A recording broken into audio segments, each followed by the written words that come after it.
নমস্কার বন্ধুরা, explore with অনুপ্রিয়ার একটি নতুন ব্লগে তোমাদের স্বাগত জানাই। আগের দিন আমি তোমাদের সঙ্গে শেয়ার করেছিলাম আমাদের আরিটার এবং ঋষিখোলা ভ্রমণের কথা। আজকে আমি তোমাদের সঙ্গে শেয়ার করব কিভাবে আমরা ওখান থেকে জুলুক গেলাম এবং জুলুক যাওয়ার পথে কি কি ভিউ পয়েন্ট দেখলাম। চলো দেখতে থাকো তোমরা। আমরা এখন এসে গেছি আমব্রেলা ভিউ পয়েন্ট। চলো ওপরে গিয়ে দেখা যাক কেমন ভিউ দেখা যায় এখান থেকে। ভিউ পয়েন্ট থেকে এরকম একটা সিন দেখা যাচ্ছিল। এখানে কিছুই নেই, হয়তো ওয়েদার ভালো থাকলে তো কাঞ্চনজঙ্ঘা দেখা যায়, কিন্তু এখান থেকে আমরা সেরকম কিছু দেখতে পাইনি। একটা কুয়াশা টাইপের ছিল। চলো যাওয়া যাক নেক্সট পয়েন্টের দিকে।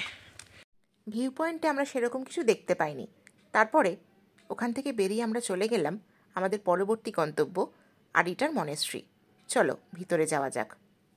ভিতরে গিয়ে দেখলাম বাঁশ গাছের মতন সরু সরু এক ধরনের গাছ, এবং সেই গাছ দিয়ে এক ধরনের গেটের মতন তৈরি হয়েছে। চারপাশটায় ছিল অদ্ভুত এক নিস্তব্ধতা। তখনও কোনো মানুষ এখানে এসে পৌঁছননি এবং মনেস্ট্রিটি ছিল বন্ধ। তাই জন্য আমরা বাইরে থেকেই মনেস্ট্রিটি দেখলাম এবং এক সুন্দর নিস্তব্ধতা অনুভব করলাম।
মনেস্ট্রিটা বন্ধ হওয়ার জন্য আমরা আর ভেতরে ঢুকতে পারিনি।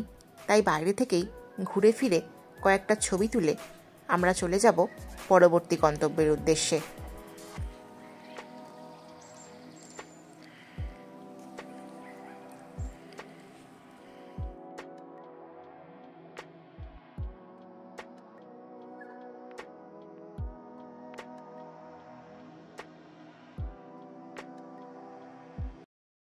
আমরা এখন কিছুটা এসেছি আরিটার থেকে। হঠাৎ রাস্তায় দেখতে পেলাম এরকম সুন্দর কাঞ্চনজঙ্ঘা। মানে বিশ্বাস করতে পারিনি যে এত সুন্দর কাঞ্চনজঙ্ঘা দেখতে পাবো। তোমাদেরকে একটু জুম করে দেখাবার চেষ্টা করছি। অসাধারণ লাগছে ভিউটা, দেখে নাও তোমরা। মানে ভাবতে পারিনি যে এত সুন্দর কাঞ্চনজঙ্ঘা দেখতে পাবো। লাইফে ফার্স্ট এত সুন্দর কাঞ্চনজঙ্ঘা দেখছি, মনটা একদম ভরে গেল জাস্ট। আরিটার থেকে রওনা দেওয়ার কিছুক্ষণ পরেই এরকম একটা ভিউ পয়েন্টে এত সুন্দর চোখের সামনে কাঞ্চনজঙ্ঘা দেখে কি যে বলবো বুঝে উঠতে পারছিলাম না। সত্যি এতবার পাহাড়ে গেছি, এত সুন্দর ভিউ এই প্রথমবারই দেখলাম। তারপর ড্রাইভার দাদা আমাদেরকে বললেন যে এখানেই শেষ নয়, আপনারা যেখানে যাচ্ছেন যদি আপনাদের লাক ভালো থাকে তাহলে এর থেকেও আরও কাছ থেকে আপনারা কাঞ্চনজঙ্ঘা দেখতে পাবেন। ওনার কথা শুনে মনে আরও আশা নিয়ে আমরা পৌঁছে গেলাম আমাদের পরবর্তী গন্তব্য রংলি মার্কেটের উদ্দেশ্যে। চলো দেখতে থাকো তোমরা। এসে গেছি রংলি মার্কেট। রংলি মার্কেটে কিন্তু গ্যাংটকের থেকে অনেকটা সস্তাতে জিনিসপত্রের দাম শুনেছি।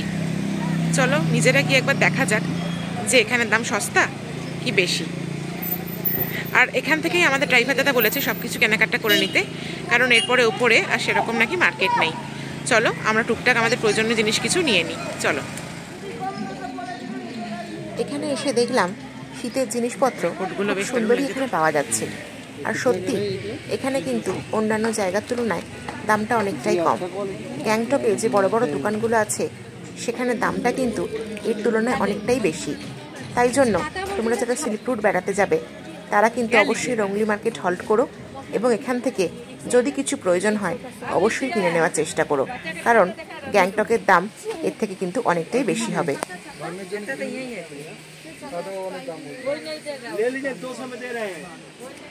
রংলি মার্কেট থেকে ছোটখাটো দু একটা জিনিস কিনে এবং বেশি করে জল নিয়ে আমরা চললাম আমাদের পরবর্তী গন্তব্যের উদ্দেশ্যে।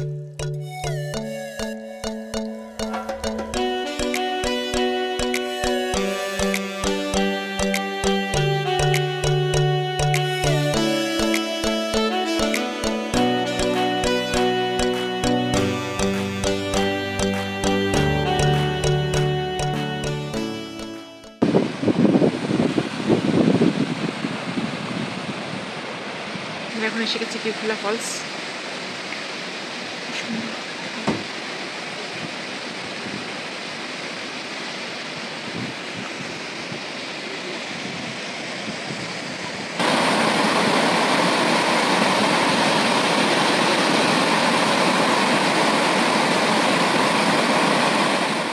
জুলুকের যাত্রাপথে এই কিউখোলা ফলসটি দেখতে কিন্তু তোমরা একদম ভুলো না। ফলসটির ধারে এসে আমরা দেখতে পেলাম ছোটোখাটো কিছু খাবারের দোকান। এসে গেছে আমাদের গরম গরম মোমো এই ঠান্ডায়, আর একটু করে স্যুপ। দেখি কি বলছে। খুব ভালো টেস্টি। ঠান্ডায় পাহাড়ে মোমো দেখতে পেলে সেটা খাওয়ার সুযোগ কিন্তু আমরা বাঙালিরা একেবারেই ছাড়ি না।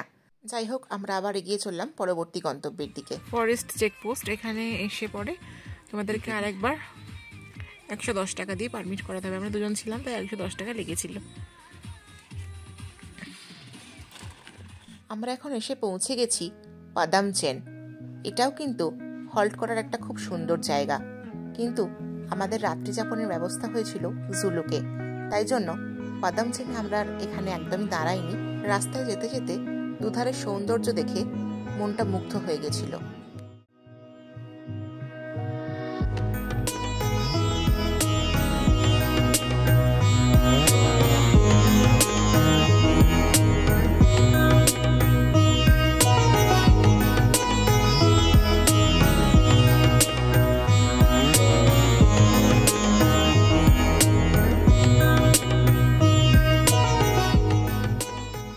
আমরা এখন এসে পৌঁছলাম জুলুকের ইকো নেচার পার্কে।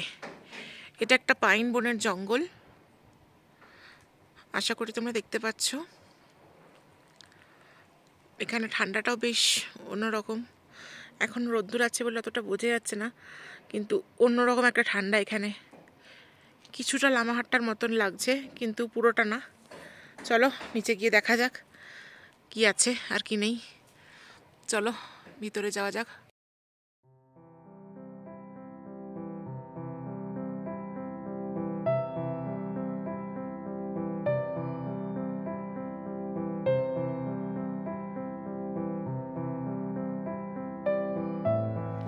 আমরা আরো এক ধাপ নিচে নেমে গেছি।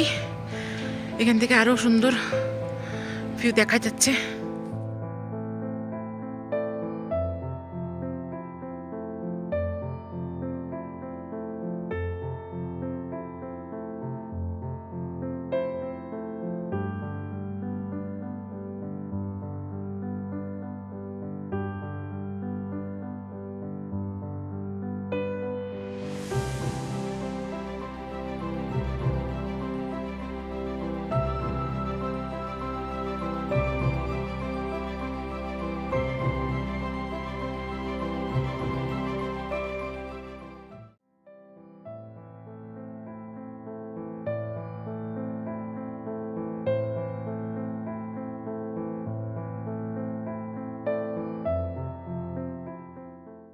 জুলুকে এসে পৌঁছেছি।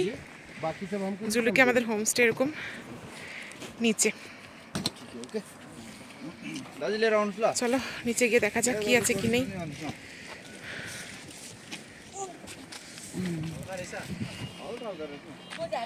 দাদা আমাদের ব্যাগ নিয়ে যাচ্ছে। অবশেষে আমরা জুলুকে এসে পৌঁছলাম।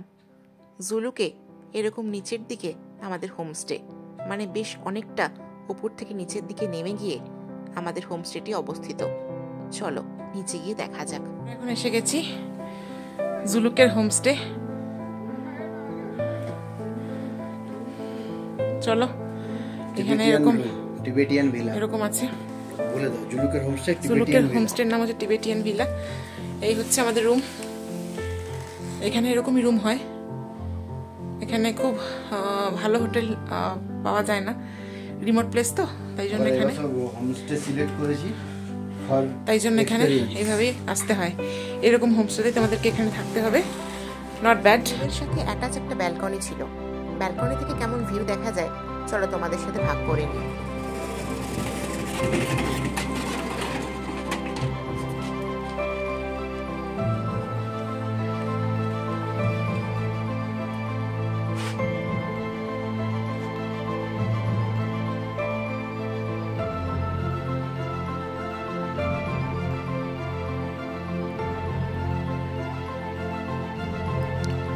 বহুত জায়গা গেছি ভাই, এত সুন্দর জায়গা কোনোদিন পাইনি। জুলুক না এলে এই এক্সপিরিয়েন্সটা কিন্তু করা হতো না।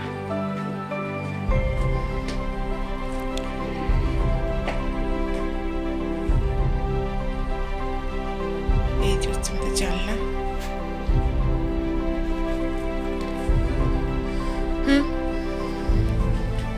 জানলাটা খুললে এরকম আমরা ভিউ দেখতে পাচ্ছি। এক কথা অসাধারণ অসাধারণ অসাধারণ বললেও কিছু কম বলা হবে। ভীষণ ভীষণ ভালো লাগছে আমাদের। দেখো এই হচ্ছে আমাদের বেড, আর এই হচ্ছে পাহাড়। একদম বলতে পারো পাহাড়ের গায়ে আমরা আছি। ভীষণ ভীষণ ভালো লাগছে, ভীষণ ভালো লাগছে। রিমোট প্লেস হতে পারে কিন্তু জায়গাটা সত্যি সত্যি অসাধারণ। আমাদের ওই রুম থেকে একটু নিচে এসেছি, নিচে এসে ভিউটা দেখছি। এই হলো আমাদের রুম, এই হলো আমাদের কটেজ। টিবেট হোম কটেজ হলো আমাদের, টিবেট হোম। চলো এই সাইডটা তোমাদের একটু ঘুরিয়ে দেখাই।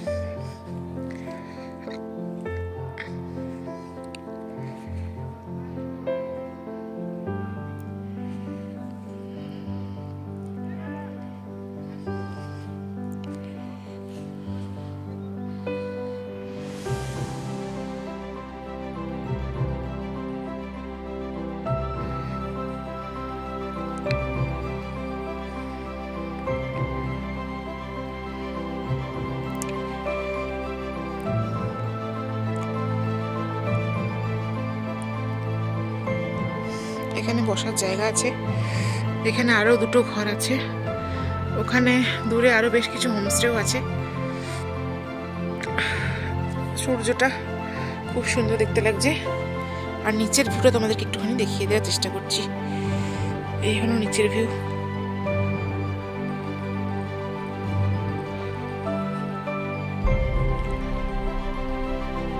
আমরা এখন 9400 ফিট উপরে রয়েছি। অসাধারণ অসাধারণ অসাধারণ অসাধারণ বললেও কিছু কম বলা হবে।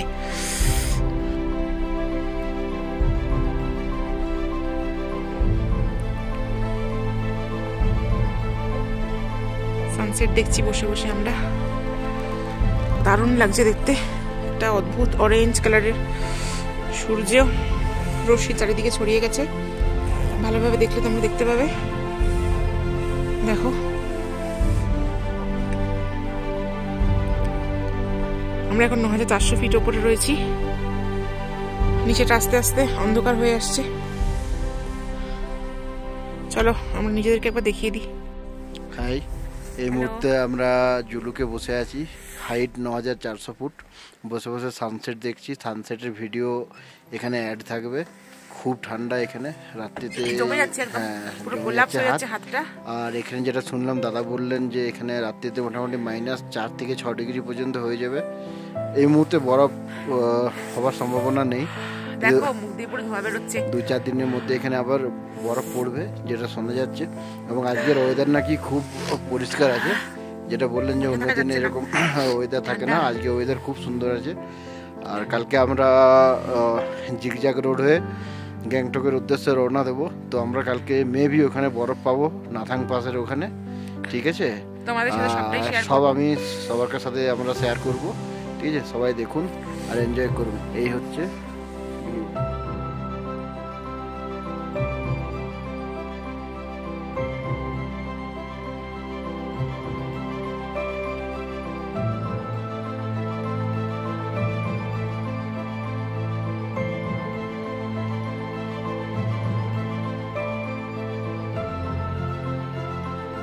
আন্টি এখন আমাদেরকে চা পকোড়া দিয়ে গেল। ঠান্ডাটা এতটাই পড়েছে যে এটা এখন প্রচণ্ডভাবে কাজে লাগবে। দেখতে পাচ্ছ তোমরা, ভীষণই একটা ইয়ামি চা পকোড়া দিয়েছে। দেখি চাটায় ঢাকাটা খুলে দেখি, হাত ফাত একদম জমে যাচ্ছে আমাদের। ভীষণ ভালো লাগছে, ভীষণ ভীষণ ভীষণ ভীষণ ভালো লাগছে। এখানে হিটার আমাদের আছে, কিন্তু হিটার কোনো কাজ করছে না, কারণ এখানে ভোল্টেজ ভীষণ ডাউন। তাই আমাদের ঠান্ডাতে থাকতে হচ্ছে, প্রচণ্ডভাবে ঠান্ডা, এবং এই ঠান্ডাটা জাস্ট নেওয়া যাচ্ছে না। রাত্রিবেলা চা পকোড়া খেয়ে আমরা একটা লম্বা ঘুম দিয়েছিলাম, তারপরে উঠে ডিনার করে ঘুমিয়ে পড়েছিলাম। সেগুলো আর ব্লগ করা হয়নি। রাত্রে এতটাই ঠান্ডা ছিল যে সেটা বলার বাইরে। সকাল সকাল এই গরম চা পেয়ে মনটা একদম খুশিতে ভরে গেল। চা সাথে কুকিজ বিস্কিট। ভোরবেলা আমাদের রুম থেকে এরকম একটা ভিউ দেখা যাচ্ছে। একটু একটু এটা খুলে দাও না, জানলাটা হালকা করে, আস্তে আস্তে করে, এই সাইড থেকে, আমার দিক থেকে খোলো। দেখো কি সুন্দর ভিউটা, জাস্ট ভাবা যাচ্ছে না। উফ, অসাধারণ একটা ভিউ। আমাদের গরমা গরম ম্যাগি। কালকে রাতে প্রচণ্ড ঠান্ডা ছিল বলে আর ফোন নিয়ে খেতে চাইনি। এখন আমরা এই ম্যাগি খেয়ে তারপর রওনা দেব। আমরা এখন ঠিক আমাদের হোমস্টে থেকে বেরিয়ে ওপরে এসে দাঁড়িয়ে রয়েছি, এবং ওপরে এসে নিচের যে সুন্দর ভিউটা দেখতে পাচ্ছি সেটাই তোমাদের সঙ্গে শেয়ার করার চেষ্টা করছি। এত সুন্দর ভিউ যে সেটা চোখে না দেখলে সত্যি বোঝানো যাবে না। আজকে আরো বেশ কয়েকটা পয়েন্ট আমাদের যাওয়ার আছে, তাই সকাল সকাল ঘুম থেকে উঠে আমরা তৈরি হয়ে নিয়েছি। আজকের ভিডিওটা তাহলে এখানেই শেষ করছি। পরবর্তী নতুন একটা ব্লগ নিয়ে আবার খুব তাড়াতাড়ি তোমাদের সঙ্গে দেখা হবে। আজকের ভিডিওটা যদি ভালো লেগে থাকে তাহলে লাইক, কমেন্ট এবং সাবস্ক্রাইব করতে ভুলো না। খুব তাড়াতাড়ি আবার দেখা হবে। সবাই ভালো থেকো, সুস্থ থেকো।